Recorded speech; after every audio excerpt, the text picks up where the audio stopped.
Défaite et certitude de victoire.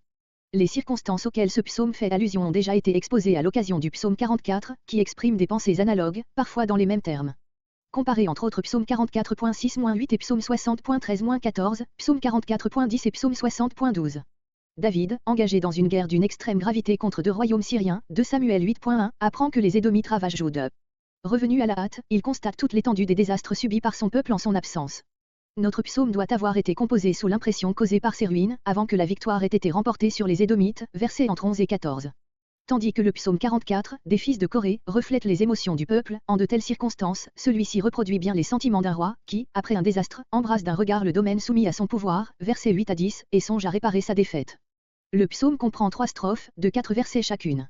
La première décrit l'état de désolation du pays, versets 3 à 6, la seconde, où se concentre la pensée principale du psaume, rappelle l'oracle divin, sur lequel se fonde le pouvoir du roi, versets 7 à 10, la troisième, en vertu de cet oracle, réclame le secours de Dieu pour la lutte engagée contre Édom, versets 11 à 14. Verset 1. Le lit du témoignage. Le psaume est adapté à la musique d'un chant commençant par des paroles telles que celle-ci, le lit rend témoignage. Comparez psaume 45.1, sur les lits et psaume 80.1, les lits du témoignage. Destiné à être enseigné. On suppose que ce psaume devait être appris et chanté par les jeunes gens qui s'exerçaient au maniement des armes, comme c'était le cas pour la complainte, dite de l'arc, sur la mort de Saül et de Jonathan, 2 Samuel 1.17, note. Verset 2. Tsoba. On croit que cette ville était située au nord de Dama, entre l'Euphrate et l'Oronte. Le roi de Tsoba étendait sa domination, à l'époque de David, jusqu'en Mésopotamie, 2 Samuel 8.3, 2 Samuel 10.15. Joab revint. C'est bien sous la direction de Joab qu'était l'armée dans son ensemble, mais ce fut Abisé, son frère, qui remporta la victoire décisive sur les Édomites. La vallée du sel, au sud de la mer Morte. 12 000, les textes de Samuel 8.13 et une chronique 18.12 parlent de 18 000. Peut-être ce dernier chiffre était-il celui de l'armée édomite dans son ensemble, le chiffre de 12 000 indiquerait le nombre de ceux qui périrent. Voir sur toute cette campagne de Samuel 8.12, note. Verset 3. Verset 3 à 6 les désastres. Dispersés. Le mot hébreu éveille l'image d'une muraille où un assiégeant fait brèche et qui saute en éclats. Verset 4. Tu as ébranlé la terre. Ce terme, qui désigne à la fois la terre proprement dite et le pays d'Israël, assimile le bouleversement qui a eu lieu à un tremblement de terre. Verset 5. Un vain d'étourdissement. Cette image, reproduite par le psaume 75 et fréquemment par les prophètes, Ésaïe 19.11, Jérémie 25.15, etc., apparaît ici pour la première fois. Elle désigne l'égarement qui s'empare des peuples à certains moments particulièrement critiques de leur histoire. Généralement cet esprit d'étourdissement, qui prépare les grandes catastrophes, est lui-même, en même temps qu'un châtiment divin, une suprême manifestation de l'état de péché des peuples, qui, sous l'empire d'une sorte de possession, se précipitent d'eux-mêmes au-devant du jugement.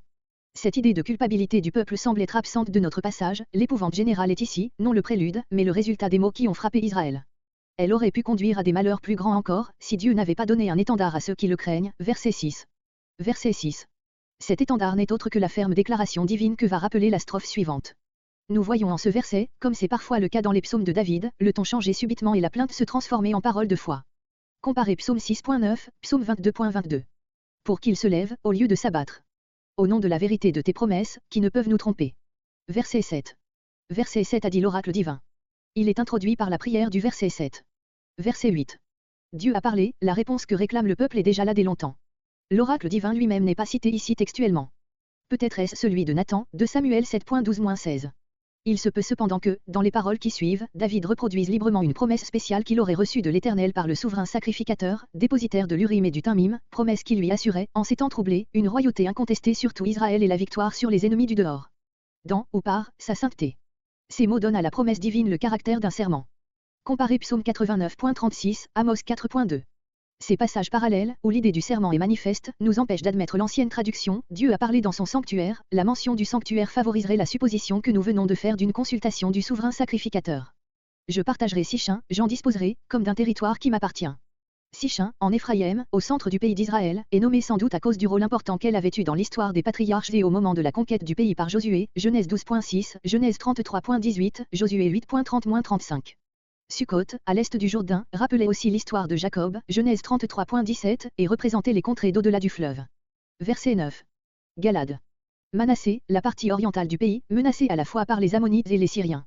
La pensée est celle-ci, je m'établis à mon aise, en dépit des ennemis du dedans et du dehors, tant à l'orient qu'à l'occident de ce pays qui m'a été dévolu. Éphraïm et Juda, les deux tribus les plus puissantes, sont comparées, l'une à l'armure la plus honorable, le casque du roi, l'autre au sceptre par lequel il exerce son autorité. De telles paroles n'ont pu être écrites après le schisme, et, de David et de Salomon, le premier seul a eu lieu de composer un chant de guerre tel que celui-ci. Verset 10. Le regard du roi se porte maintenant sur les pays voisins. Autant les rôles qu'il décerne à Éphraïm et à Juda sont honorables, autant celui de Moab est humiliant. Moab, pour s'être attiré un tel mépris, devait avoir commis envers David et Israël quelque grave offense. Comparé 2 Samuel 8.2, note. Sur Édom je jette ma chaussure, le traitant ainsi comme ma propriété, le soulier, au moyen duquel on fout la volonté le sol que l'on a acquis, était le symbole du droit de propriété, Deutéronome 25.9, Ruth 4.8. Les Philistins, peuple guerrier par excellence, doivent acclamer leur vainqueur. Verset 11. Versets 11 à 14. Fort des promesses divines, David revient au grave sujet actuel de ses préoccupations, la guerre contre Édom. La ville forte dont il est parlé ici est la capitale, réputée imprenable, des Édomites, cette ville de Pétra, bâtie dans d'inaccessibles rochers, Abdia 1.3, note. Verset 12. Qui ne sortait plus. La foi se laisse instruire, mais non arrêtée par des expériences douloureuses et humiliantes, elle regarde en haut et va droit devant elle. Verset 14. En Dieu, non pas seulement avec lui, mais dans cette communion étroite, qui nous fait sortir de nous-mêmes pour nous transporter en lui. C'est lui. Le chrétien, dans ses luttes spirituelles, ne parle pas autrement. Au reste, en face des surprises souvent terribles de l'ennemi, il ne saurait mieux faire que de regarder avec David à l'étendard divin, aux promesses du Seigneur, pour marcher en avant, dépouillé de sa force propre, mais revêtu de celle de Dieu et bien décidé à prendre